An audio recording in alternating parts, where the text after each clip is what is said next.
Chapter 16 Mixing the Dream. It was dark now. The night had already begun. The BFG, with Sophie sitting on his hand, hurried into the cave and put on those brilliant, blinding lights that seemed to come from nowhere. He placed Sophie on the table. "Stay there, please," he said, "and no chittering. I is needing to listen only to silence when I is mixing up such a naughty, plexicated dream as this." He hurried away from her. He got out an enormous empty glass jar that was the size of a washing machine. He clutched it to his chest and hurried toward the shelves on which stood the thousands and thousands of smaller jars containing the captured dreams. "Dreams about giants?" he muttered to himself as he searched the labels. "The giants is guzzling human beings. No, not that one. Oh, nor that one. Here's one, and here's another." He grabbed the jars and unscrewed the tops. He tipped the dreams into the enormous jar he was clutching, and as each one went in, Sophie caught a glimpse of a small sea green blob tumbling from one jar into the other. The BFG hurried toward another shelf. "Now," he muttered, "I is wanting dreams about giggle houses for girls, and about boggle boxes for boys." He was becoming very tense now. Sophie could almost see the excitement bubbling inside him as he scurried back and forth among his beloved jars. There must have been 50,000 dreams altogether up there on the shelves, but he seemed to know almost exactly where every one of them was.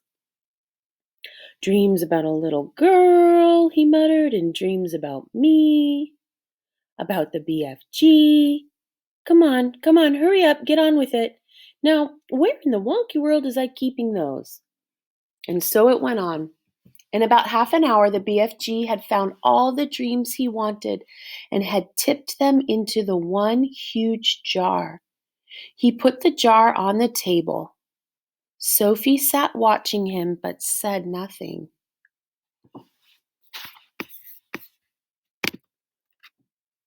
Inside the big jar, lying on the bottom of it, she could clearly see about 50 of those oval, sea green, jellyish shapes, all pulsing gently in and out, some lying on top of others, but each one still a quite separate individual dream.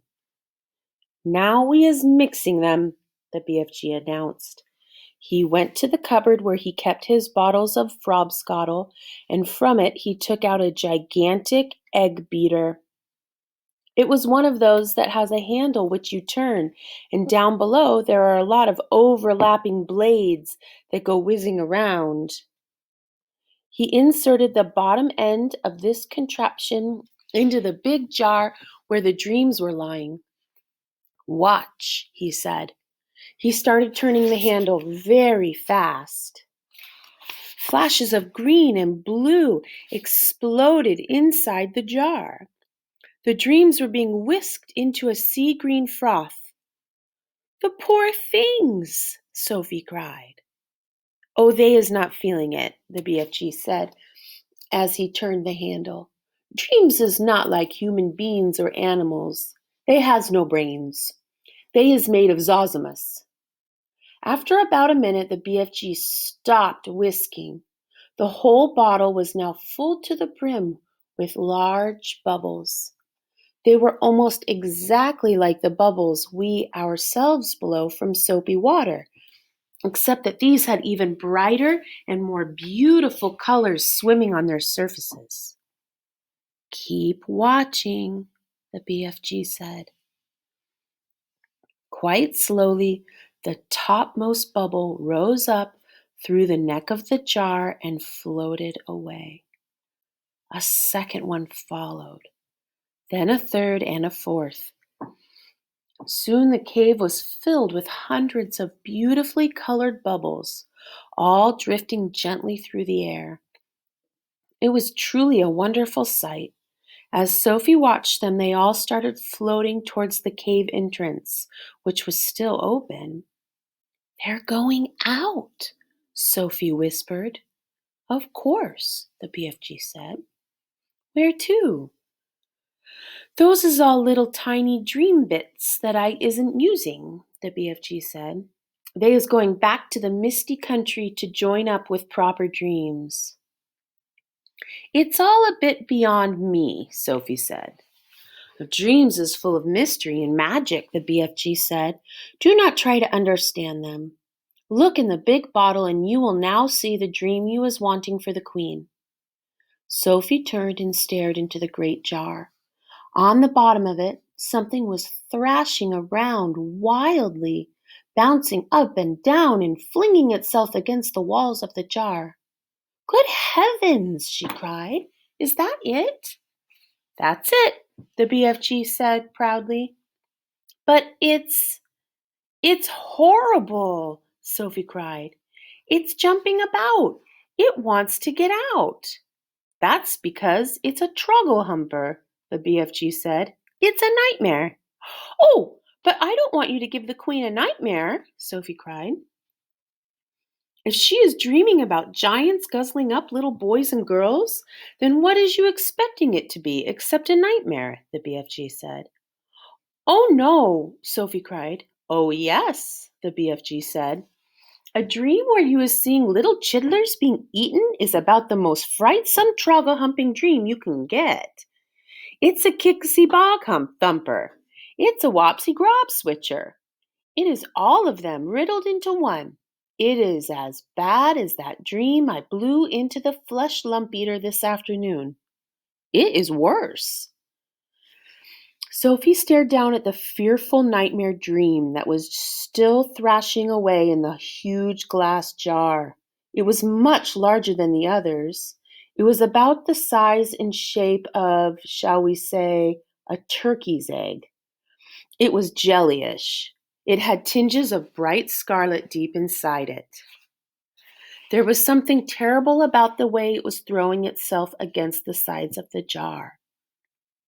"I don't want to give the queen a nightmare," Sophie said. "I is thinking," the BFG said, "that your queen will be quite happy to have a nightmare if having a nightmare is going to save a lot of human beings from being gobbled up by filthsome giants. Is I right or is I left?" "I suppose you're right," Sophie said. "It's got to be done." "She will soon be getting over it," the BFG said. "Well, have you put all the other important things into it?" Sophie asked. "When I is blowing that dream into the queen's bedroom," the BFG said, "she will be dreaming every single thing-a-ling-a-ling you was asking me to make her dream. About me sitting on the windowsill? That part is very strong. And about a big friendly giant? I is putting in a nice long gobbet about him," the BFG said. As he spoke, he picked up one of his smaller jars and very quickly tipped the struggling, thrashing trogglehomper out of the large jar into the small one. Then he screwed the lid tightly onto the small jar. "That's it," he announced. "We is now ready." He fetched his suitcase and put the small jar into it. "Why bother to take a great big suitcase when you've only got one jar?" Sophie said. "You could put the jar in your pocket." The BFG looked down at her and smiled. "By goggles," he said, taking the jar out of the suitcase. "Your head is not quite so full of grime sludge after all. I can see you was not born last week." "Thank you, kind sir," Sophie said, making a little curtsy from the tabletop. "Is you ready to leave?" the BFG asked. "I'm ready!" Sophie cried. Her heart was beginning to do a thump at the thought of what they were about to do. It really was a wild and crazy thing. Perhaps they would be both thrown into prison. The BFG was putting on his great black cloak. He tucked the jar into a pocket in his cloak. He picked up his long, trumpet-like dream blower. Then he turned and looked at Sophie, who was still on the tabletop. "The dream bottle is in my pocket," he said. "Is you going to sit in there with it during the travel?" "Never!" cried Sophie. "I refuse to sit next to that beastly thing." "Then where is you going to sit?" the BFG asked her. Sophie looked him over for a few moments, and then she said, "If you would be kind enough to swivel one of your lovely big ears so that is lying flat like a dish, that would make a very cozy place for me to sit." "By gumbo, that is a squawkling good idea," the BFG said. Slowly he swiveled his huge right ear until it was like a great shell facing the heavens. He lifted Sophie up and placed her into it. The ear itself, which was about the size of a large tea tray, was full of the same channels and crinkles as a human ear. It was extremely comfortable. "I hope I don't fall down into your ear hole," Sophie said, edging away from the large hole just beside her. Be very careful not to do that," the BFG said. "You would be giving me a cronking earache." The nice thing about being there was that she could whisper directly into his ear. "You is tickling me a bit," the BFG said. "Please do not jiggle about." "Oh, I'll try not to," Sophie said. "Are we ready?" "Owie!" the BFG said. "Don't do that." "I didn't do anything," Sophie said. "You was talking too loud. You was forgetting that I is hearing every little thing-a-ling-a-ling 50 times louder than usual, and there you is shouting away right inside my ear." "Oh gosh," Sophie murmured. "I forgot that. Your voice is sounding like thunder and trumpets." "I'm so sorry," Sophie whispered. "Is that better?" "No!" cried the BFG. "It sounds as though you was shooting off a blunderbuss." "Then how can I talk to you?" Sophie whispered. "Don't!" cried the poor BFG. "Please don't! Each word is like you was dropping buzz bombs in my ear hole." Sophie tried speaking right under her breath. "Is this better?" she said. She spoke so softly she couldn't even hear her own voice. "That's better," the BFG said. "Now I is hearing you very nicely. What is it you was trying to say to me just now?" "I was saying, are we ready?" "We is off!" cried the BFG, heading for the cave entrance. "We is off to meet Her Majesty the Queen." Outside the cave, he rolled a large round stone back into place and set off at a tremendous gallop.